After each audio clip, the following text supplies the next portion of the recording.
In 1966, Time magazine ran a cover story asking, "Is God dead?"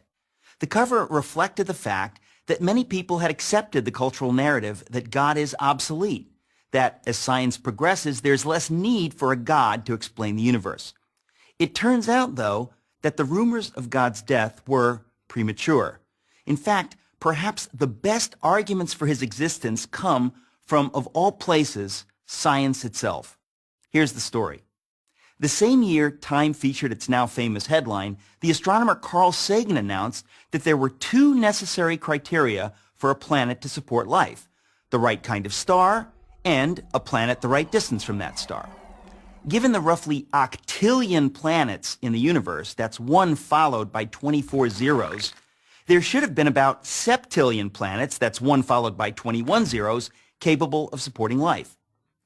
With such spectacular odds, scientists were optimistic that the search for extraterrestrial intelligence, known by its initials SETI, an ambitious project launched in the 1960s, was sure to turn up something soon. With a vast radio telescopic network, scientists listened for signals that resembled coded intelligence. But as the years passed, the silence from the universe was deafening. As of 2014, researchers have discovered precisely bupkis, nada, zilch, which is to say zero followed by an infinite number of zeros. What happened? As our knowledge of the universe increased, it became clear that there were, in fact, far more factors necessary for life, let alone intelligent life, than Sagan supposed. His two parameters grew to 10, then 20, and then 50, which meant that the number of potentially life-supporting planets decreased accordingly. The number dropped to a few thousand planets and kept on plummeting. Even SETI proponents acknowledged the problem. Peter Schenkel wrote in a 2006 piece for Skeptical Inquirer, a magazine that strongly affirms atheism, "In light of new findings and insights, we should quietly admit that the early estimates may no longer be tenable." Today, there are more than 200 known parameters necessary for a planet to support life, every single one of which must be perfectly met or the whole thing falls apart. For example, without a massive gravity-rich planet like Jupiter nearby to draw away asteroids, Earth would be more like an interstellar dartboard than the verdant orb that it is. Simply put, the odds against life in the universe are astonishing.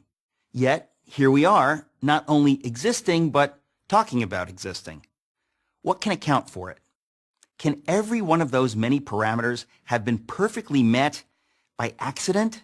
At what point is it fair to admit that it is science itself that suggests that we cannot be the result of random forces? Doesn't assuming that an intelligence created these perfect conditions in fact require far less faith than believing that a life-sustaining Earth just happened to beat the inconceivable odds? But wait, there's more. The fine-tuning necessary for life to exist on a planet is nothing compared with the fine-tuning required for the universe to exist at all. For example, astrophysicists now know that the values of the four fundamental forces, gravity, the electromagnetic force, and the strong and weak nuclear forces, were determined less than 1/1,000,000th of a second after the Big Bang. Alter any one of these four values ever so slightly, and the universe as we know it could not exist. For instance, if the ratio between the strong nuclear force and the electromagnetic force had been off by the tiniest fraction of the tiniest inconceivable fraction, then no stars could have formed at all. Multiply that single parameter by all the other necessary conditions, and the odds against the universe existing are so heart-stoppingly astronomical that the notion that it all just happened defies common sense. It would be like tossing a coin and having it come up heads 10 quintillion times in a row. I don't think so. Fred Hoyle, the astronomer who coined the term Big Bang, said that his atheism was greatly shaken by these developments. One of the world's most renowned theoretical physicists, Paul Davies, has said that the appearance of design is overwhelming. Even the late Christopher Hitchens, one of atheism's most aggressive proponents, conceded that without question the fine-tuning argument was the most powerful argument of the other side. Oxford University professor of mathematics, Dr. John Lennox, has said, "The more we get to know about our universe, the more the hypothesis that there is a creator gains in credibility as the best explanation of why we are here." The greatest miracle of all time is the universe. It is the miracle of all miracles, one that inescapably points to something or someone beyond itself.